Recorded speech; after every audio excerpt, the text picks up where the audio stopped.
जय श्री कृष्ण। प्रिय भक्तों, आप सभी को आज विष्णुपदी संक्रांति की ढेरों शुभकामनाएं। आज विष्णुपदी संक्रांति का दिन है, श्रवण मास के सोमवार का दिन है और आज नागपंचमी का भी दिन है। आप श्रवण करेंगे श्री मद्भागवत गीता 7वां अध्याय। श्रीमद् भागवत गीता के 7वें अध्याय का आज आप श्रवण करेंगे। कारण क्या है, आज इसे क्यों सुनना चाहिए? शास्त्र कहते हैं कि संक्रांति के दिन प्रत्येक मनुष्य को इसके द्वारा अपने पितरों को तृप्त करना चाहिए। संक्रांति वह दिन है जिस दिन आपके पितरों को सर्वाधिक तृप्ति प्राप्त होती है। ये संक्रांति जो आज मनाई जा रही है, ये विशेष रूप से विष्णुपदी संक्रांति है। 12 संक्रांतियों में 4 विष्णुपदी संक्रांति कही गई हैं। इस दिन जो भी आप सत्कर्म करते हैं वह आपको लाख गुना अधिक पुण्य देने वाले होते हैं। शास्त्र कहते हैं कि मनुष्य को प्रत्येक अमावस्या पर अपने पितरों को तृप्त करना चाहिए, प्रत्येक संक्रांति पर तृप्त करना चाहिए, व्यतिपात आदि जो विशेष योग हैं उनमें तृप्त करना चाहिए। तो आइए श्रीमद् भागवत गीता के 7वें अध्याय का हम श्रवण करेंगे, उसका पुण्य विधि विधान से अपने पितरों को अर्पित करेंगे और फिर जल तर्पण करेंगे। इसके द्वारा हमारे पितृ तृप्त होंगे और हमारे जीवन के संकटों का नाश होगा। पुराण कहते हैं कि यदि आप समय समय पर इन उत्तम अवसरों पर इस कर्म को करते हैं तो आपके जीवन में कभी धन की परेशानी नहीं होती, घरेलू ग्रह कलेश दूर हो जाता है, पति पत्नी के बीच अकारण होने वाले झगड़े बंद हो जाते हैं। तो आइए अब हम पहले श्रीमद् भागवत गीता के पाठ का श्रवण करेंगे, फिर हम पुण्य अर्पित करते हुए संकल्प करते हुए जल तर्पण करेंगे। आपसे निवेदन है कि आप एक लोटा ले लीजिए तांबे का, उसको मांझ लीजिए, उसमें पहले थोड़ा सा गंगा जल भरिए, फिर शुद्ध जल भरिए, 1 पत्ता तुलसी का डालिए, थोड़े से काले तिल डालिए, कुशा है तो कुशा डालिए और आसन लगाइए, दक्षिण दिशा की ओर मुख करके बैठ जाइए, लोटे को अपने सामने रखिए और पाठ का श्रवण कीजिए। बोले कृष्ण भगवान की जय। अथ श्रीमद् भागवत गीता 7वां अध्याय। भगवान कहते हैं, हे पार्थ, अनन्य प्रेम से मुझ में आसक्त चित्त तथा अनन्य भाव से मेरे परायण होकर योग में लगा हुआ तू जिस प्रकार से संपूर्ण विभूति, बल, ऐश्वर्य आदि गुणों से युक्त सबके आत्मरूप मुझको संशय रहित जानेगा, उसको सुन। मैं तेरे लिए इस विज्ञान सहित तत्व ज्ञान को संपूर्णतया कहूँगा, जिसको जानकर संसार में फिर और कुछ भी जानने योग्य शेष नहीं रह जाता। मनुष्याणाम सहस्त्रेषु कश्चिद्यति सिद्धये यततामपि सिद्धानाम कश्चिन माम वेत्ति तत्वतः। हजारों मनुष्यों में कोई एक मेरी प्राप्ति के लिए यत्न करता है, उन यत्न करने वाले योगियों में भी कोई एक मेरे परायण होकर मुझको तत्व से अर्थात यथार्थ रूप से जानता है।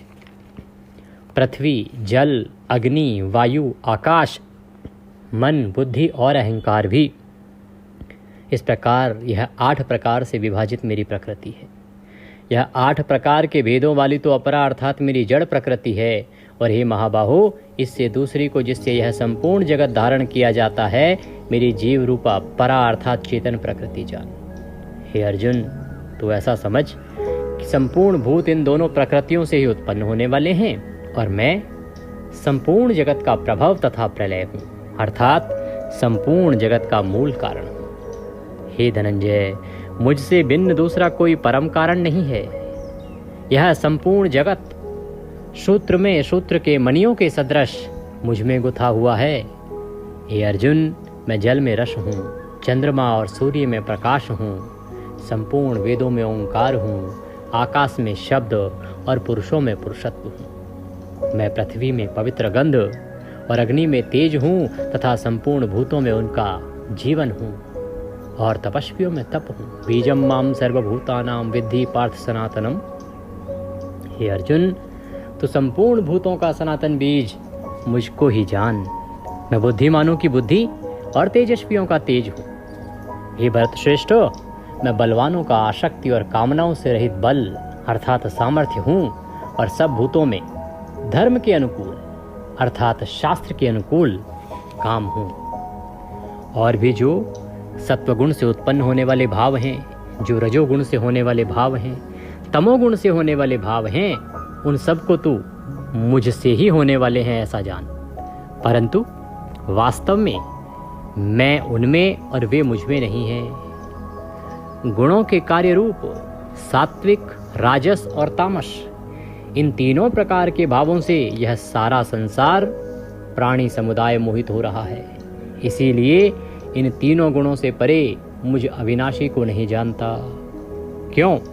क्योंकि यह अलौकिक अर्थात अति अद्भुत त्रिगुणमयी मेरी माया बड़ी दुस्तर है। देवी होशा गुणमयी मम माया दुरत्यया मामेव ये प्रपद्यन्ते माया में तम तरंति ते। ये जो मेरी माया है तीन गुणों वाली, ये बड़ी दुस्तर है, पर जो पुरुष केवल मुझको ही निरंतर भजते हैं वे इस माया को उल्लंघन कर जाते हैं, अर्थात संसार से तर जाते हैं। माया के द्वारा जिनका ज्ञान हरा जा चुका है, ऐसे आसुर स्वभाव को धारण किए हुए मनुष्यों में नीच और दूषित कर्म करने वाले मूढ़ लोग मुझको भजते हैं। हे भरतवंशियों में श्रेष्ठ अर्जुन, उत्तम कर्म करने वाले अर्थार्थी, आर्थ, जिज्ञासु और ज्ञानी, ऐसे चार प्रकार के भक्तजन मुझको भजते हैं। उनमें नित्य मुझ में एक ही भाव से स्थित अनन्य प्रेम भक्ति वाला ज्ञानी भक्त अति उत्तम है, क्योंकि मुझको तत्व से जानने वाले ज्ञानी को मैं अत्यंत प्रिय हूँ और वह ज्ञानी मुझे अत्यंत प्रिय है। ये सभी उदार हैं, परंतु ज्ञानी तो साक्षात मेरा स्वरूप ही है, ऐसा मेरा मत है। क्योंकि वह मदगत मन बुद्धि वाला ज्ञानी भक्त अति उत्तम गति स्वरूप मुझ में अच्छी प्रकार से स्थित है। बहुत जन्मों के अंत के जन्म में तत्व ज्ञान को प्राप्त पुरुष सब कुछ वासुदेव ही हैं, इस प्रकार मुझको भजता है, वह महात्मा अत्यंत दुर्लभ है। उन भोगों की कामना द्वारा जिनका ज्ञान हरा जा चुका है, वे लोग अपने स्वभाव से प्रेरित होकर उस नियम को धारण करके अन्य देवताओं को भजते हैं, अर्थात पूजते हैं। और जो सकाम भक्त जिस जिस देवता के स्वरूप को श्रद्धा से पूजना चाहता है, उस भक्त की श्रद्धा को मैं उसी के प्रति स्थिर करता हूँ। वह पुरुष उस श्रद्धा से युक्त होकर देवता का पूजन करता है और उस देवता से मेरे द्वारा ही विधान किए हुए उन इच्छित भोगों को निसंदेह प्राप्त करता है। परंतु उन अल्प बुद्धि वालों का वह फल नाशवान है तथा वे देवताओं को पूजने वाले देवताओं को प्राप्त होते हैं, और मेरे भक्त चाहे जैसे ही भजें, अंत में वे मुझे ही प्राप्त होते हैं। बुद्धिहीन पुरुष मेरे अनुत्तम अविनाशी परम भाव को न जानते हुए मन इंद्रियों से परे मुझ सच्चिदानंदन घन परमात्मा को मनुष्य की भांति जन्म कर व्यक्ति भाव को प्राप्त हुआ मानते हैं। हे अर्जुन, अपनी योग माया से छिपा हुआ मैं सबके प्रत्यक्ष नहीं होता, इसीलिए यह अज्ञानी जन समुदाय मुझ जन्म रहित अविनाशी परमेश्वर को नहीं जानता, अर्थात मुझको जन्मने मरने वाला समझता है। हे अर्जुन, पूर्व में व्यतीत हुए, वर्तमान में स्थित और आगे होने वाले सब भूतों को मैं जानता हूँ, परंतु मुझको कोई भी श्रद्धा भक्ति रहित पुरुष नहीं जानता।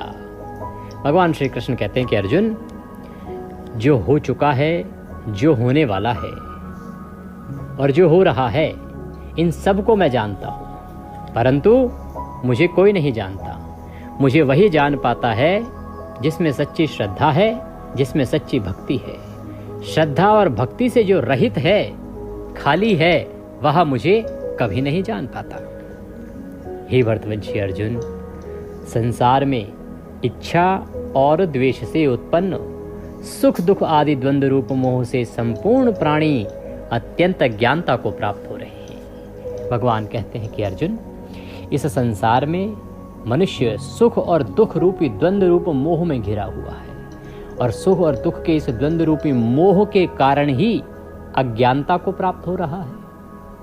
परंतु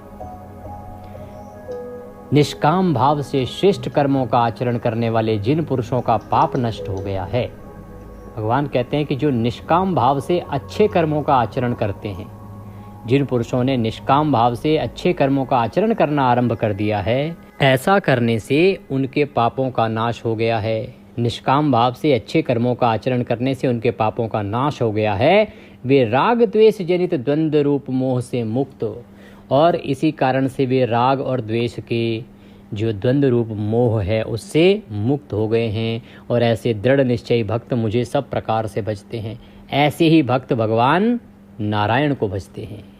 और जो मेरे शरण होकर जरा और मरण से छूटने के लिए यत्न करते हैं, जो मेरी शरण में आकर जन्म मृत्यु के चक्र से छूटने का प्रयास करते हैं, वे पुरुष उस ब्रह्म को, संपूर्ण आध्यात्म को, संपूर्ण कर्म को जानते हैं। वे जीव उस परमात्मा को जान लेते हैं, उस पूरे पर ब्रह्म को जान लेते हैं। और जो पुरुष अधिभूत और अधिदैव के सहित तथा अधियज्ञ के सहित मुझे अंतकाल में भी जानते हैं, वे युक्ति चित्त वाले पुरुष मुझे प्राप्त हो जाते हैं, अर्थात उनकी मुक्ति हो जाती है। भगवान कहते हैं कि यदि कोई जीवात्मा अंत समय में भी मेरा स्मरण कर लेती है तो उसे भी मैं मुक्ति प्रदान कर देता हूँ।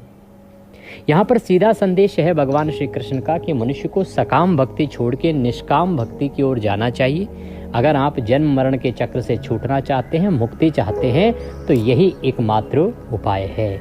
सकाम भक्ति को छोड़ें और निष्काम भक्ति की ओर अग्रसर हों। ओम तत्सदिति श्रीमद्भागवत गीता उपनिषत्सु ब्रह्म विद्यायाम योग शास्त्रे श्री कृष्ण अर्जुन संवादे ज्ञान विज्ञान योगो नाम सप्तमो अध्याय संपूर्ण। बोले कृष्ण भगवान की जय। इसी के साथ यह श्रीमद्भागवत गीता का 7वां अध्याय यहाँ पूर्ण होता है। अब लोटे को दोनों हाथों में उठा लीजिए, उसमें देखते हुए भगवान का ध्यान कीजिए और परमेश्वर से निवेदन कीजिए कि हे भगवान कृष्ण, हे वासुदेव, हमने अभी जो गीता का 7वां अध्याय श्रवण किया है, इसका जो भी पुण्य आज संक्रांति की अवसर पर प्राप्त होता है, वह संपूर्ण पुण्य मैं अपने सभी पितरों को अर्पित करता हूँ या करती हूँ। ये उन्हें प्राप्त हो, वो इससे तृप्त हों, तृप्त हों, तृप्त हों। इस प्रकार से संकल्प करते हुए यह पुण्य आप पितरों को अर्पित करें। आप चाहें तो किसी एक विशेष पितृ को भी अर्पित कर सकते हैं। मान लीजिए कोई ऐसा पितृ जिसकी मुक्ति की संभावना कम हो, कई बार कुछ मृत्यु ऐसी होती हैं जिनमें मुक्ति नहीं हो पाती है, तो आप किसी एक पितृ को भी अर्पित कर सकते हैं, या सभी को अर्पित करना चाहें तो सभी को भी अर्पित कर सकते हैं। जैसा संकल्प में बोलेंगे उसी के अनुसार यह पुण्य प्रदान किया जाता है। अब आप जल के लोटे को लेफ्ट हैंड में लीजिए उल्टे हाथ में, और एक बड़ा पात्र लीजिए जिसमें हम जल तर्पण करेंगे। सीधे हाथ में अंगूठे और उंगली के बीच का जो क्षेत्र है, जिसे हम पितृ तीर्थ कहते हैं, यहाँ से जल आपको छोड़ते हुए दूसरे पात्र में छोड़ना है। लेफ्ट हैंड से लोटे से जल सीधे हाथ में अंगूठे और उंगली के बीच के क्षेत्र से दूसरे पात्र में अर्पित कीजिए। हम मंत्र पढ़ते हैं, ओम ह्रीं श्रीं क्लीं स्वधा देव्यै स्वाहा, ओम ह्रीं श्रीं क्लीं स्वधा देव्यै स्वाहा, ओम ह्रीं श्रीं क्लीं स्वधा देव्यै स्वाहा, ओम ह्रीं श्रीं क्लीं स्वधा देव्यै स्वाहा। इस प्रकार से जल अर्पित कीजिए। पितरों से निवेदन कीजिए कि हे मेरे पितरों, मैंने श्रीमद् भागवत गीता के 7वें अध्याय का पुण्य आपको अर्पित किया। यह जल तर्पण आपको अर्पित किया है, इसे आप स्वीकार करें। आप जहाँ भी हैं तृप्त हों, तृप्त हों, तृप्त हों और मेरे संकटों का नाश करें। ये करने के बाद आप ये जो जल है इसको पीपल को अर्पित कर दीजिएगा। पीपल ना हो तो बरगद में अर्पित कर दीजिएगा। अब आप कहेंगे जी सबसे उत्तम समय क्या है? देखिए, क्योंकि ये संक्रांति का जो पुण्य काल है ये सुबह सूर्योदय से और 8:04 तक रहेगा, इसमें करते हैं तो सर्वश्रेष्ठ है। अन्यथा आप इसको सूर्योदय से और सूर्यास्त के बीच में कभी भी कर सकते हैं, कल्याणकारी है। प्रिय भक्तों, आज की पाठ के निमित्त यदि दक्षिणा आदि कुछ भी भेजना चाहते हैं तो आपके स्क्रीन पर एक QR कोड आ रहा होगा, उसको स्कैन करके उस पर भेज सकते हैं। आप चाहते हैं कि आपको सभी जानकारियाँ सीधे मोबाइल पर आती रहें, जिससे कि आप सभी व्रत त्योहारों की जानकारी प्राप्त कर सकें, और आपको कौन सा त्यौहार कब है, किस दिन कौन सा योग बन रहा है, किस दिन तुलसी पत्र तोड़ने हैं, नहीं तोड़ने, ये रिमाइंडर भी आपको मिलते रहें, तो आपकी स्क्रीन पर एक नंबर आ रहा होगा 900 से, उस पर व्हाट्सएप मैसेज कीजिए, लिखिए कि आप सभी तिथि त्यौहार की जानकारी पाना चाहते हैं, तो हम आपको अपने साथ व्हाट्सएप पर ऐड करेंगे और फिर सब जानकारी सीधे मोबाइल पर आपको आने आरंभ हो जाएगी। सभी व्रत त्यौहार आप सही प्रकार से कर पाएंगे। इस सुविधा का लाभ लीजिए, ये आपके लिए निःशुल्क है। प्रिय भक्तों, आज विशेष दिन है, सावन का सोमवार है, तो श्रवण मास श्रावण सोमवार व्रत कथा अवश्य सुनिए। शिव सहस्त्रनाम मैंने आपके लिए अपलोड किया है, उसका भी लाभ लीजिए। और आज के दिन आपको विष्णु सहस्त्रनाम भी सुनना चाहिए। आपने यदि वीडियो को लाइक नहीं किया है तो लाइक अवश्य कर दीजिए, क्योंकि ये गीता के पाठ का वीडियो है। और भगवान आपके पितरों को गोलोक धाम में वास दें। कमेंट बॉक्स में अवश्य लिखिए जय श्री कृष्ण या ओम नमो भगवते वासुदेवाय। चैनल पर नए हैं तो सब्सक्राइब कर लीजिए, क्योंकि ये एक प्रतिष्ठित ज्योतिष संस्थान का चैनल है। यहाँ सभी जानकारी ज्योतिष शास्त्र और पंचांग पर आधारित ही प्रदान की जाती है। भगवान सब पर कृपा करें। जय श्री कृष्ण।